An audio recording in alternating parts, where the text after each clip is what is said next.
Today on the Tearsheet podcast. What I see a lot in core transformation, right, is that there's the cost metrics around cost savings and all of that, and that might sort of be the easiest way to build a business case around core transformation. But what actually sustains the effort is sort of, time to market growth, customer lifetime value, like how the old core was holding me back and how the new core is going to enable my business.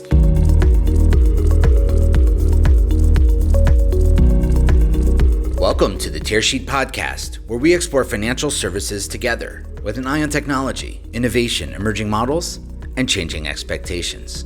I'm Tearsheet Editor-in-Chief, Zach Miller. Most banks right now are at a crossroads. Either they choose to overhaul their legacy systems, or they ultimately come to a point where they continue to battle the complex legacy spaghetti of multiple software systems, struggle to access talent that can manage that tech, and ultimately alienate customers that expect the best of everything. And although the choice is obvious, going through with core modernization is extremely hard. Guests on this show have been excited about moving to the cloud for many years, but very few have really taken it on, which is why when I have the chance to talk to not one, but two individuals that have hands-on experience with helping banks modernize, I really dive into the recipe of success.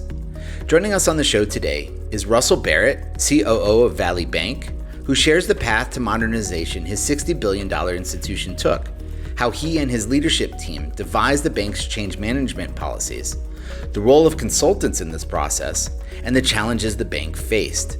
Pouring his deep experience into this conversation on Valley Bank's work is David Feuer, Chief Product Officer of Galileo Financial Technologies, who brings his expertise of handling and guiding multiple banks of all sizes on their transformation journey. Listen in to today's episode where we dive into the real-world challenges and strategies behind core banking modernization. So if you're facing the complexity of outdated systems, struggling to manage talent, or navigating change in your organization, this conversation will offer valuable insights. You'll walk away with practical takeaways on overcoming roadblocks, implementing successful change management, and driving long-term innovation, no matter where you are in your modernization journey. Here's my conversation with Russell and David. Great. Russ, who are you and what do you do? So I'm Russ Barrett. I'm the COO at Valley Bank, which is a $60 billion regional bank based in New Jersey. And in my role, I am responsible for technology and operations, data, all of our corporate services, and a number of other commercial services we provide to our customers. So that's some summary, but as I like to say, most of the things that go wrong tend to roll up into my organization. You didn't mention taking the garbage out, but Russ, welcome to the podcast. Absolutely. Thanks for having me. David, who are you and what do you do? Hey, I'm Dave Feuer. I'm likewise based right outside of New York City. I'm the Chief Product Officer of Galileo Financial Technologies. So I'm responsible for all of our products, which span four major areas, including payments products, banking products. We have a risk portfolio, and we also have a set of services that we offer that support those businesses. And I'm in charge of everything from understanding what our customers' problems are and spending a bunch of time really working with our customers in the market to try to understand what problems to solve, and all the activities through partnering closely with our engineering organization in order to make sure that we build products that resonate and land and are profitable and beneficial for the customer base. Dave, welcome to the show as well. It's great to talk to you. Thanks. So we'll start with you, Russell. I know that Valley has pursued a journey of core modernization. I'm kind of curious, like what the key drivers were for that, and how did you think about prioritizing those drivers? Sure. So, Valley, as a nearly 100-year-old institution, had a legacy core platform that also was very aged, as is typical in a number of banks, large and small, as they grow and develop through either M&A or organic growth. I think, really at the end of the day, most removals of legacy platforms come from two fundamental areas. One, which is the needs of the customer and the changing needs of the customer. And I think Valley, like most organizations, is kind of ruthlessly focused on making sure that we evolve in especially in an innovative way for our customers. And then the second piece, I think, which is a pretty unique variable for core banking technology, is also really about what it impacts your culture and how it impacts your culture. And so I think for Valley, the main drivers were really obviously is this pursuit of serving our customers now and into the future. And then the second piece is for all the associates at Valley, being able to evolve the culture from a legacy mindset into one that really is better positioned for how banking is evolving in today's digital world. I think it's a great time as well, Russ, to talk about the legacy of Valley Bank. Can we hear a little bit more about how Valley has grown over those 100 years? Yeah, I mean, I think Valley, and again, I'm a product of in many ways Valley's growth because I came via acquisition to Valley, and so Valley has a storied history of being a community bank with really deep ties into the New Jersey community. But I think as you would look at the evolution, a lot of the growth and the significant portion of the attributed balance sheet is now actually in the state of Florida. So the organic and M&A growth that's occurred for Valley, notably, I would argue in the last probably 10 years, but specifically in the last 7 since Ira Robbins, who's our CEO, took over, really took this bank from what was a $20 billion institution to a $60 billion and growing institution. And I think a lot of that was really centered around, geographical dispersion and also trying to continue to provide that community banking mindset, but obviously with the capabilities and the footprint of a regional bank. David, I'm curious on your end. I mean, does what Russ says as those drivers for Valley, do you hear that resonate with some of your other clients on the companies that you guys work with? Yeah, totally. It's funny, Russ, as you were speaking, I was just thinking about this sort of natural migration patterns where people tend to raise their kids and have their jobs sort of outside of New York City, and then they tend to retire to Florida. So, there's sort of this arch in banking where you want to grow with your customers because you don't want your customers to sort of mature out of your bank. So, as Valley Bank grew and a lot of the Valley Bank's customers moved to Florida, it makes sense to me that likewise Valley Bank would grow to Florida because that's sort of following where your customers are in their journey, right? And we see that in sort of all stages of the customer journey and all stages of life where, you might be targeting, university students or even younger kids, right? And then they grow up and they want to have their own practices. And so banks are starting SMB practices to sort of stay with their customers in their journey. So it totally resonates. It makes a ton of sense. And as I see the internet era themes, right, around engagement and availability and sort of having an application first mindset to serve customers as opposed to a sort of bank branch or a teller first mindset. I've seen a lot of banks sort of follow that and saying, hey, the world is changing. How can we change with it and participate there? So yeah, totally resonates for us. Makes a ton of sense. And Russ, can you walk us through some of the change management strategy that you guys implemented? I guess even in the early stages, how you began to prepare the organization for digital transformation.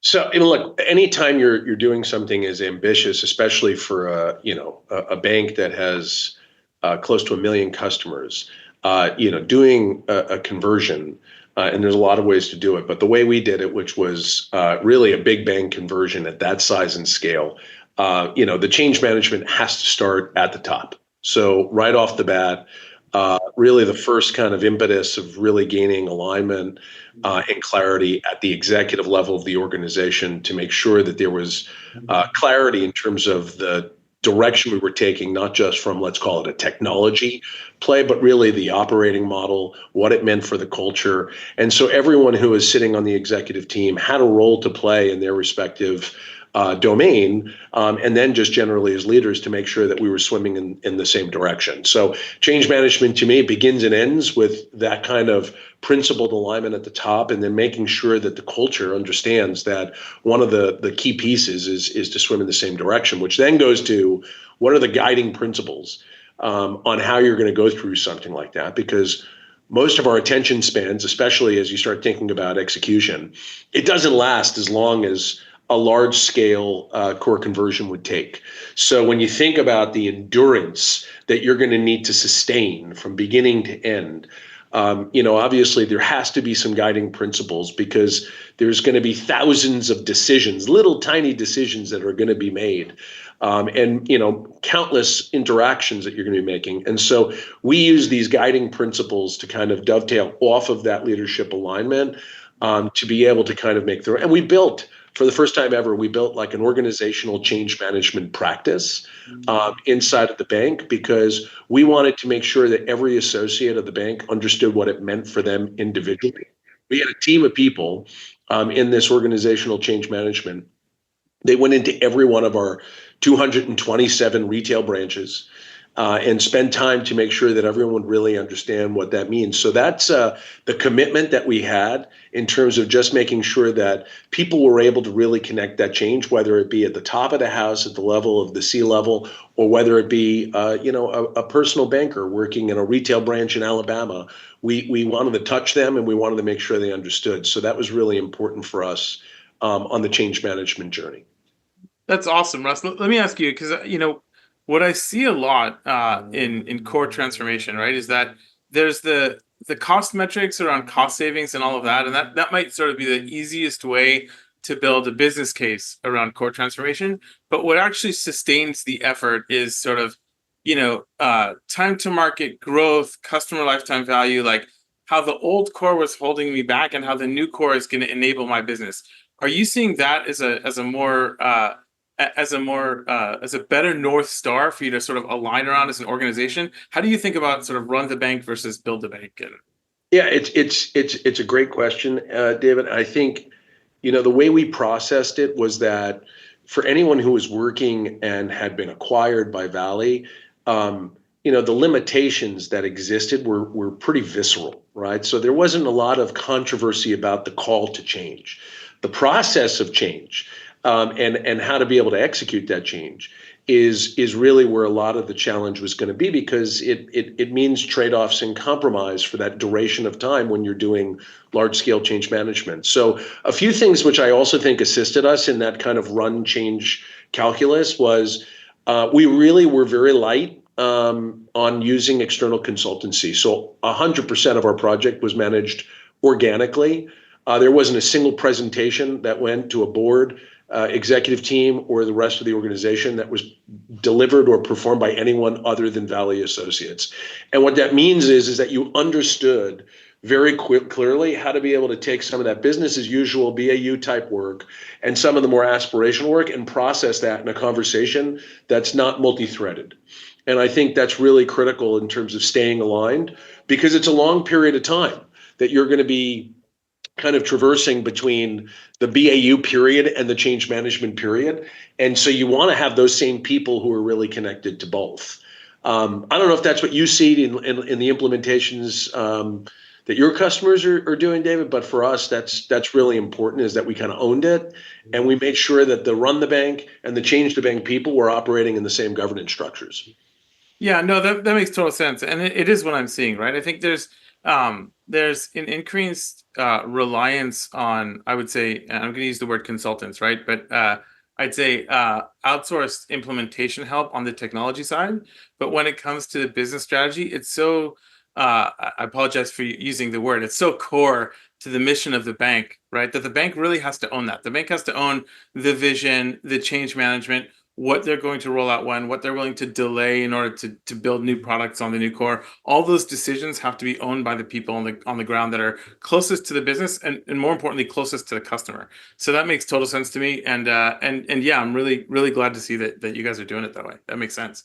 One thing I would just add, which is one of the interesting challenges that I've observed just generally in a career of banking, where these types of initiatives can somehow become either scope crept or challenged is project management, when you think about it as a discipline, has kind of an ending. And core banking technology has no ending. It is, obviously there's going to be certain inflection points like a conversion itself. But the reality is that this stuff is always iterating. It's always changing. So getting into the mindset that this is a journey also allows you to kind of handle the fact that you don't need to get everything 100% perfect for this one kind of inflection point, because you're going to be at this as long as you're working inside of a bank. And I think once you kind of free up your kind of mindset to not expect 100% at one shot, I think that kind of creates a cultural understanding that the investment in change management and transformation is perpetual. And that's really critical for especially legacy banks. Yeah, I think it's critical. The other piece I'd just add to that is when you think about things like the cost calculation and the risk calculation, being able to sort of look at these large scale projects in terms of piece parts, and that there's going to be ongoing sort of check-ins into investment metrics, progress, and all that sort of thing. It lets you sort of get away from a TCO view or a big bang view of we have to replace X with Y, and sort of say what makes sense for my business as the market changes, my customers change, as all these changes are sort of happening around my business. Do I need to take a different direction? Do I need to, maybe implement a core augmentation strategy? Do I need to take third-party ecosystem components and add them to what I have because I need more than just a core can offer? All those sorts of considerations make a lot more sense when you think of it as an ongoing journey with individual pieces versus one big, very large, big bang sort of event, right? Yeah. And especially because the mindsets of change management tend to be kind of delineated into that legacy, waterfall, traditional project management, and then more modern, agile, iterative. And the reality is for something like a core transformation, you do need both to be working in congruence. And I think that's a really critical piece that we kind of tend to not really think about because it's seen as this binary project, but in reality, underpinning all of the work that's going on is a series of very agile workloads that need to be managed iteratively and in that kind of fluid way through the lifestyle of the bigger kind of initiative in general. So yeah, it's really interesting in general.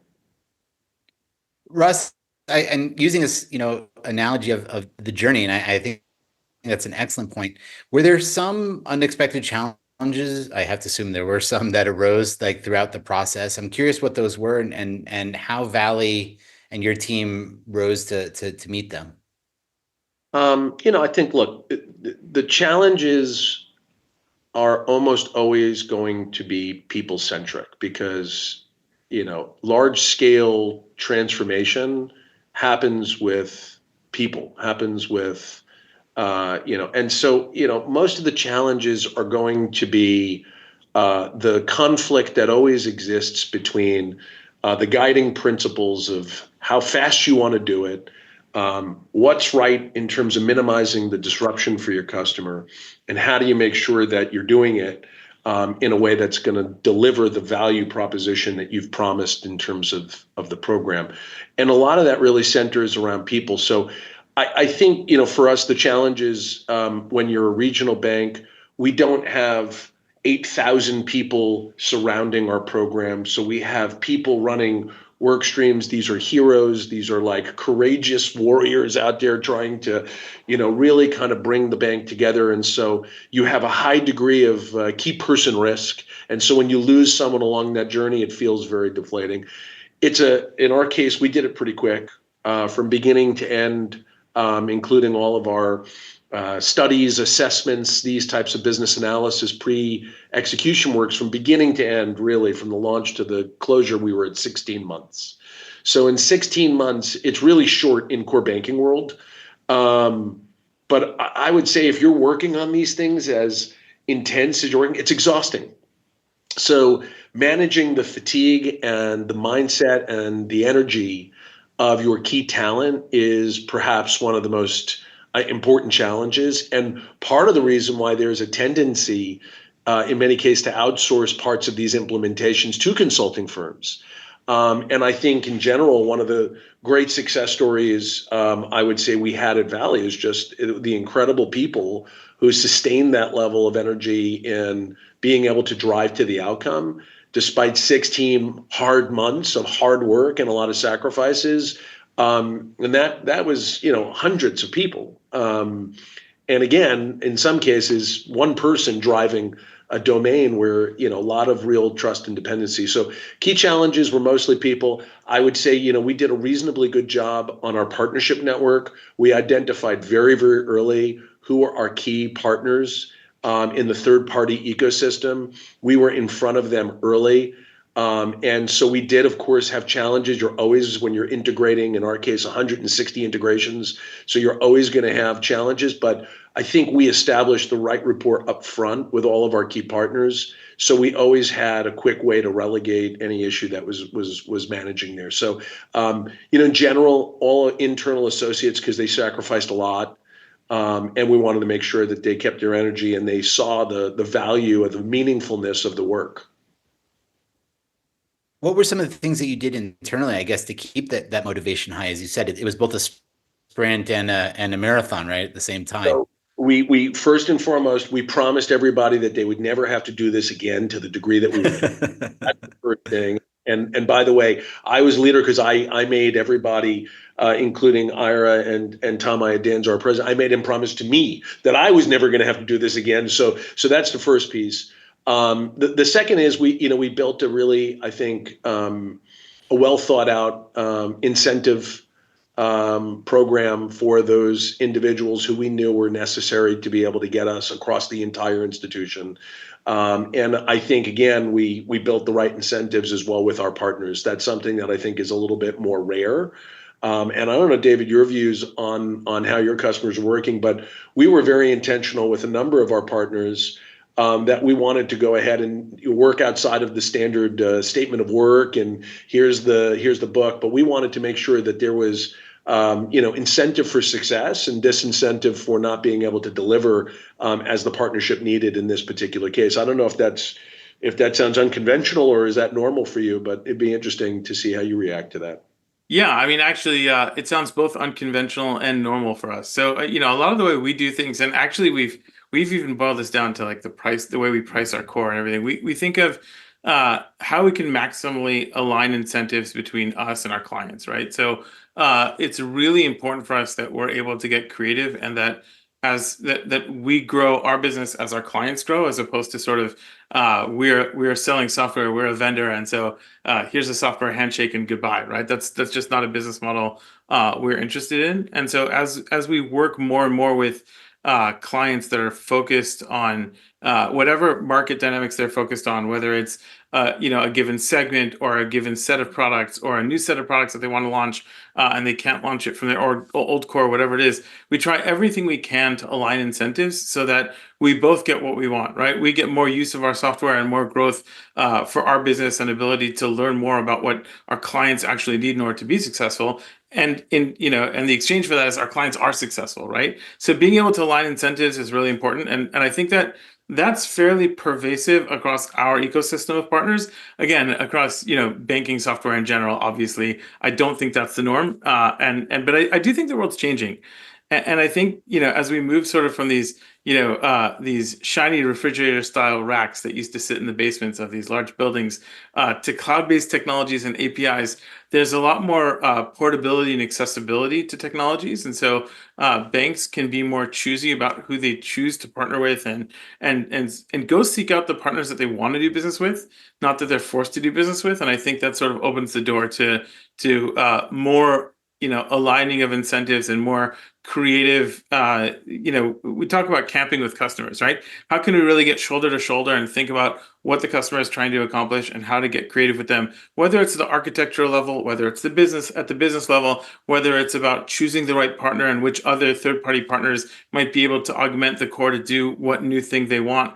And of course, from an R&D perspective, my ability to build new products and new ideas to meet the needs of clients, all of that starts with how can we get together, align incentives, and figure all that out? So that totally resonates with me, and I love it. I think if we're lucky as an industry, the entire industry moves in that direction, and we'll all benefit from it. Yeah, and you know what's interesting, and I think it's a credit to firms like yours because it's created more of an industry call to action.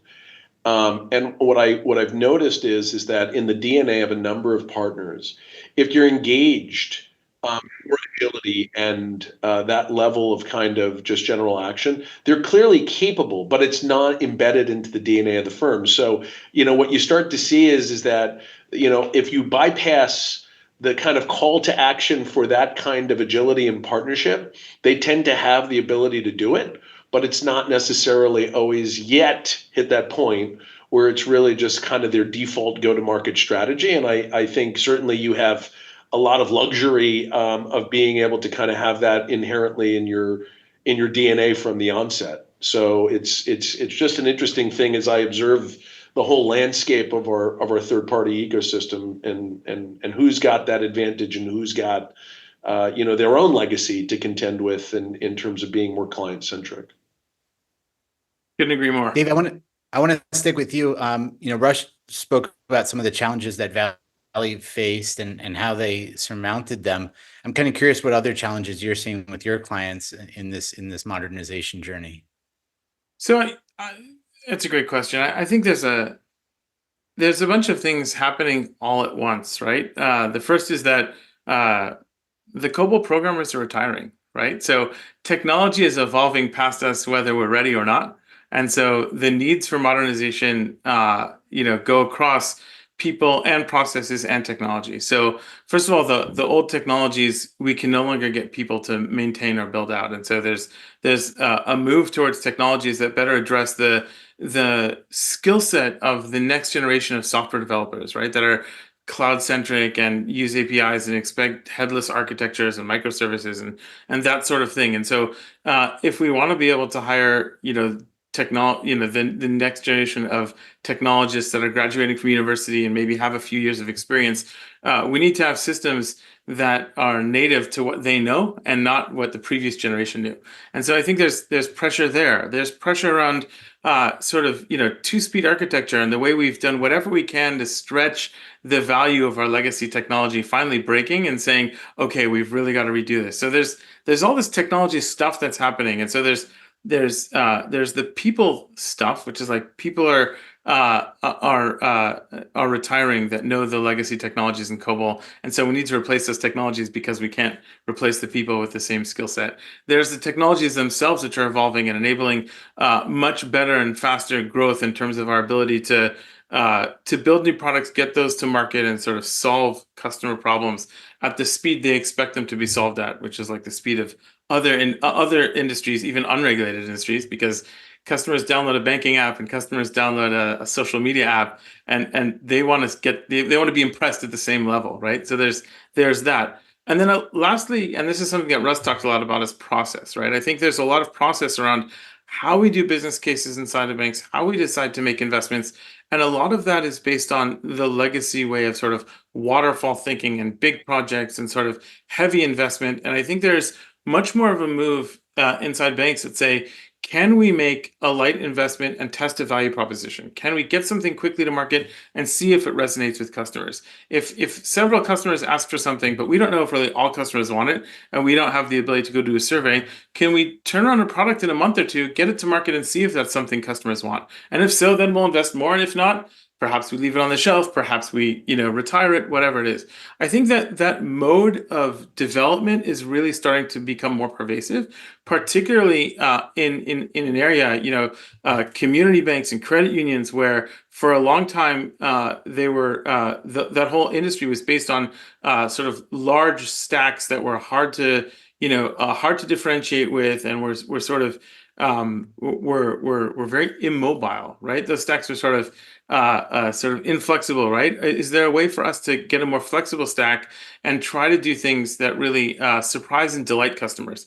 So I think some of the pressures we're seeing, are affecting people, they're affecting processes, and they're affecting technology. And in the end, everybody wins because the bank can move at the speed the customers expect. The customers are getting more from their bank, but they still have that trusted relationship, and they still have their ability to go back to the bankers they know and trust to get the help that they need. I think all of that is I hate to use the word conspiring, but all that's conspiring to make our industry better. And those are the pressures that I'm seeing, banks like Valley Bank really take advantage of and use as leverage to gain uh,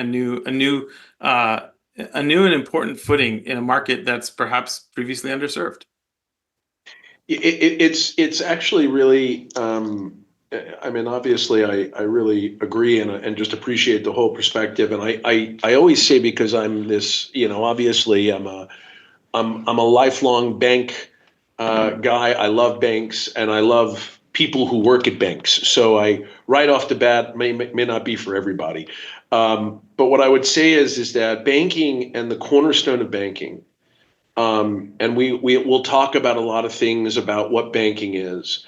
And we'll always talk about relationships. And the foundation of any relationship is trust. And so to me, I've always associated the number one critical imperative of banking is really making sure that you can earn and maintain the trust of your customers and your counterparties. And I think really where technology creates such an interesting challenge for many banks and people who work in banks is that technology, especially nascent and unproven technology, comes at the potential risk of trust. And bankers are absolutely adverse to anything that could potentially disrupt that trust. And I think what we have watched inside of banks and even the people who are serving banks with financial technology is really this kind of evolution where we're seeing more and more exciting technology hit the level of being trustworthy. And I think that's where the real power of kind of creating not necessarily a disruption of banking, but a disruption of the customer's experiences and the type of relationships you can fortify going forward compared to the ones that had to be addressed with a human being located, in a branch or on a phone. And I think these are the things that are really exciting about what technology can do. But I think when we start putting the technology over the trust is when we've started to see a lot of things move into the fad and hype cycle, but not really kind of gain the traction and create the disruption that it promised. And I think most of the third-party ecosystem that we engage with in banks has really smartened up to that. Notably over the last 5 or 10 years. And I think just watching what's happening in AI is really proof is in the pudding that trust remains number one. And how do we get AI to earn that level of trustworthiness to be able to deploy? So just something that it really kind of brought out because there's so many layers to what David highlighted, and that one just me as I was listening. Yeah, Russ, that really resonates. I think the nature of trust is changing. I think we used to trust things that were, our definition of trust and security and reliability, right? Were really about things that were heavy and didn't change and just every time give us the same experience. And I think this next generation actually has a different perspective. They trust things that are ever evolving, ever changing, and they view that as a form of customer sensitivity, that they are constantly refining the experience to really drive the needs of the customer to the forefront of the customer experience, as opposed to the needs of the business. And they're customer focused and they're customer obsessed. And that builds a different kind of trust, right? And so the question is, how do we as an industry take that trust and internalize it so that we can also be constantly modernizing and evolving and customer obsessed, but do it in a way that is secure and reliable and doesn't do, you mentioned AI, that doesn't have AI hallucinating, but may leverage AI to get your answer much faster than talking to a human. How can we get the great parts of technology that help build on that trust as opposed to doing the opposite? I think that's a lot of the tension that I work with on a daily basis. And I love the fact that you're feeling that and you're also focused on it. Yeah, absolutely. It's great. Russ, what does Valley look like on the other side of this process? To your point that the process doesn't end, the change management, the modernization, but how has Valley evolved throughout this process? When we started doing our core transformation, there was a kind of a thought piece that was put in front of the board, which kind of showed a strategic horizon that really broke it into kind of three phases. And the first phase was really just the core conversion itself. So if you want to talk about, we're all sitting here and throwing parties, but really that was just the first piece of what was really intended to be three pieces.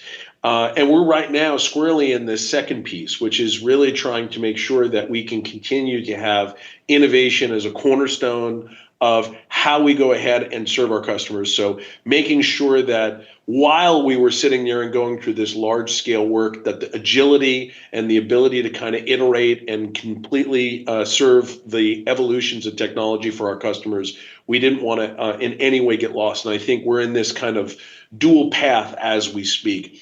And then the third is really what I would call this kind of continued focus on purposeful modernization.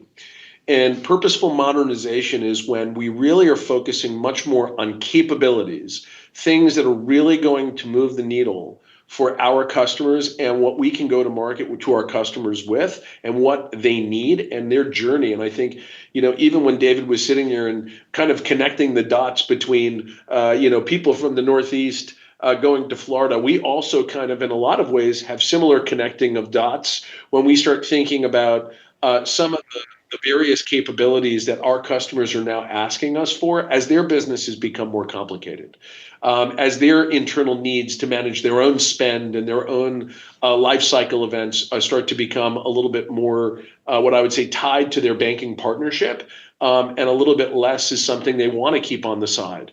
So we're really kind of focusing on those experiences that allow our customers to get end to end, and really making sure that we make them feel very confident that when they're banking with Valley, they're banking with an institution that is going to, modernize in a way that answers to what they need. And so I think that really is the goal that we have in that third piece. And there's a whole litany of things that probably will have me, begging David for a little help and support. But I think, for us, it's really just this continuous journey of making sure that once you have this foundation and you've built the foundation the right way, now you really have no limitation on what you can execute in your change management agenda because you've done the hardest thing. So now all of the work that we're doing right now feels very easy on a comparative basis to what we've been through over the last probably 18 months. Yeah. And what I love about that is, you talk about focusing on the things that move the needle, and you talk about the litany of things. The reason there's a litany of things is because there's still customer needs that are not yet met, right? You have an appetite to do more for your customers and do more for your business, and you want to push technology as far as it can go to meet the needs of the business. At the end of the day, these are technology projects, but without their ability to be 100% focused on meeting the needs of the business, they're really just cost reduction projects at best, right? I think that the banks that are the most successful at this have a North Star that says, here's how I'm going to affect my business by affecting my customers and really focusing on what are the actual things I'm going to solve in the market by doing this project. What are the things that are going to affect my business, my customers, our relationships, and really put that technology to work. So I think, Russ, we previously talked a little bit about technology and not wanting to make this about technology. I think it's a big mistake to make this about technology. Obviously, technology is the key, but to your point on things that move the needle, what are sort of the KPIs, the OKRs, the business impact that I expect to get from this transformation, and how can I ensure that everything I do on the technology side is focusing on those needs, and then the litany of things that are left still to do are all based on yet unmet customer needs, right? Not necessarily technology gaps. Technology gaps may be what's missing those customer needs, but at the end of the day, shifting all of that to focus on customer needs is really where I think banks start to build their business based on a core modernization versus just run their business. Yeah, and the only thing I would add on to that, because I'm fully agreeing. At some point, Zach, it's going to be boring if we agree the entire time, but I do agree with him. I think what's also interesting and just something that's part of the journey at Valley, and I think it's in larger banks, I think it tends to be a little bit further along, maybe almost too far along. But I would say, really thinking about the concept of an enterprise business architecture, and to the point of saying, okay, we have this North Star in terms of where we want to be. How do I then, within the confines of this architecture that we've spent so much time and energy to be able to get to a point where it is got, really solid foundation, solid management, solid control, solid risk. How do I, at the same token, allow rapid innovation in the context of that architecture?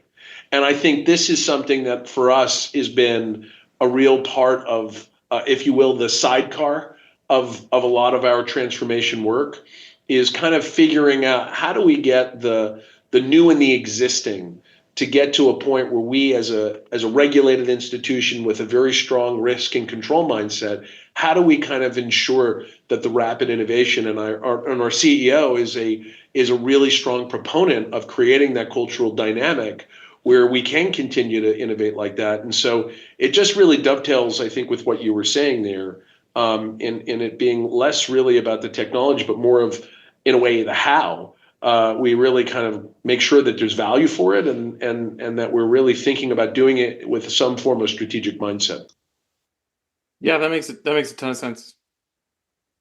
I want to continue zooming out, and I want to end our conversation today. And yes, you're right, Russ. It is easy because you guys are agreeing on a lot. But I think maybe the last question, there might be a little bit difference in perspective. But I want to zoom out a little bit to the role of banks and the evolving role of banks. We've talked about trust and how trust sort of underscores everything within financial services. But what about the banking and banking services in and of themselves? We can start with you, Russ. Like, do you see the role of banks evolving into the future? Yeah, I think banks that are very successful truly understand this almost like trifecta, if you will, between the customers that you want to have relationships with and serving them, from the onset through their life.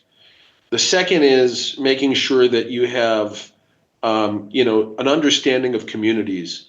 Banking's heritage always ties back to communities. And, at Valley, our role as being really just not just in the community, but really involved, and I think really having a lot of what I would say focus on making sure that we are really relevant and prominent in the communities in which we operate. That's really critical for banks as they go forward. I think, look, at the end of the day, I mean, I'm sure you've heard it in many of your podcasts, but it is a mostly commoditized business. So if you don't have relationships and you don't have communities, it's very difficult to really kind of even get to the third pillar, which is really your associates, your people. And how do you make sure that the mindset, whether it be a growth mindset, whether it be an innovative mindset, those are the things that allow you to be able to make great, modern, cutting edge, differentiated experiences, is that kind of trifecta between having really, really world-class people, really, really engaged and high-value customers, and really being in, leaders and pillars in the communities in which you operate. And I think for a bank like Valley, I think we believe that we have a lot of runway in front of us where we can kind of still hold on to that trifecta, and be the bank of choice for our customers and for new customers as well. Yeah, that's a great point. Thank you, David. What's your perspective? Sorry, thanks, Zach. I think I think the role of banks evolving in the future is going to be congruent with customers evolving in the future. We recently did a survey of a bunch of customers and prospects in this area and found some really fascinating gaps, right? Like 85% of consumers say they have a primary experience with their primary financial institution, right? So we'd think they'd be quite happy, right? And that everything's great. But then if you look at like Gen Z and millennials, they use over 6 financial tools or services. They don't use just one bank, right? And so more than half of those tools and services are outside of their primary financial institution. And then like 20% of those are actually gig workers. They've done some gig work within the last year. They worked for Uber, they worked for Instacart, what have you. So I think the role of banks evolving is changing with consumers. We talk about account primacy, we talk about top of wallet. What does that mean in a digital world? If your customers are going to be gig workers on the side, is that the new SMB? Do we have to start thinking differently about the nature of accounts? Because from a tax perspective, they're going to want to segregate that revenue. But frankly, they're a consumer. They're a different type of consumer, but they're a consumer. They're not really a business. So how do we think about sort of the nature of SMB banking? How do we think about the nature of how customers are changing? And how are we evolving banks to meet their needs? And I think a lot of that has to do with their digital flow and the friction with becoming the primary, having account primacy, becoming the primary bank is not what it used to be. So I think it's not about us evolving as an industry as much as our customers are evolving, and we as an industry are forced to keep up with them, or to Russ's point, we're going to lose them. So how do we follow them on their journey and make sure we are where we need to be on their journey so that we can meet their needs? And I think that's putting us in a really interesting spot for innovation. And I think Russ's point about rapid innovation as a cultural dynamic, that's super important because we know our customers are rapidly changing. So we as a bank have to be able to rapidly change to meet their needs. And so as a software provider, I have to constantly think about how am I ensuring that I have the right customizability, the right extensibility in my product so that as banks are evolving, they can build things with my products that I never envisioned. That's key for us, and really thinking about that's how we're going to ensure that banks can keep up with the customers that are on their own journeys and make sure that they're in sync with those customers so that they're meeting those needs, and that's how they're going to evolve. What's kind of interesting about the perspective, because I think there's definitely a perspective that kind of underpins the way I, as a lifelong banker, and you as someone from a financial technology, how we see the world is obviously a different lens. I think what's becoming very interesting is that there is a little bit of a debate in terms of what this kind of evolution or disruption, depending on where you stand, of banking will come from. And I think what I would say is really being disrupted is what I would call the delineation of what a bank produced and what a technology company produced for banks to serve customers. And there are going to be where the niche obviously starts to spawn different competitors and banks focusing on that. But I think at the end of the day, what I would say, and maybe this could be our final agreement, David, is that one of the great tools for the banks that exist, and one of the most amazing parts of the United States, is this vibrant banking ecosystem where you have so much diversity and so much community roots. It is such a critical part of our economy. And when you really think about now what technology firms are offering in terms of being able to say, hey, I do discover that a part of my customer base that either I have or want is really belonging to this niche and needs customized experiences. The way it used to be was that you probably had one of three companies to call and ask if they have that on their roadmap. And now the diversity of the options that you have to be able to kind of extend out your capabilities with technology is a totally different game. So the question of how much of the bank truly can be disrupted versus how much of the differentiated experiences need a bank is a debate probably for another podcast. But I think, it really is exciting to see what technology and the third-party ecosystem is now offered to smaller, even community financial institutions to actually go out there and serve their communities if there is a particular differentiation or niche that needs to be built out. Yeah, the democratization of technology is both great for you and hard for you, right? On one hand, you've got a menu of options to choose from to meet your needs. On the other hand, so do your competitors, right? So democratization of technology is great, but also a little bit frightening because it's made it easier to meet the needs of customers, which is both, has both sides. So in the spirit of not wanting to agree with you on absolutely everything, we'll split the difference on that one. Fair enough. I like that. This has been a great conversation. Russ, Dave, I really want to thank you both for bringing your full selves and really exploring this topic with us on the Tearsheet podcast. Thanks, guys. Thanks Great for to be having me. here.